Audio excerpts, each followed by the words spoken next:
पवन सिंह को सोनू निगम ने भी कहा और गुरु रंधावा ने भी माना कि अगर किसी की आवाज है तो वो पवन भाई की है। जहां जाती है वहीं पे झंडा गाड़ के आती है। इसलिए अपना यार भारत का शेर नहीं दुनिया का शेर भोजपुरी की शान भोजपुरी माटी के लाल पवन भाई के नाम एक बार जोरदार तालियां। और पवन भाई कल आप रहे या ना रहे लेकिन भोजपुरी की जो माटी की सुगंध आपने दुनिया में छेड़ी है उसे कोई नहीं मिटा सकता। Really? भोजपुरी इंडस्ट्री में 100 मिलियन सबसे पहले कौन देखा है? पवन सिंह। आज मिलियन के लोग बात कर रहे हैं। मिलियन हो गया, आई हो गया, हो गया।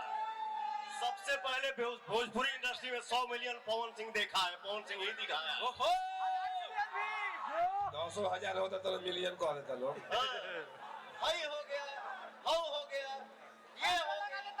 अरे यार क्या हो गया? 15 घंटा में 250 कहता लोग एक। और वैसे पवन भैया ये पब्लिक है सब जानती है नो डाउट।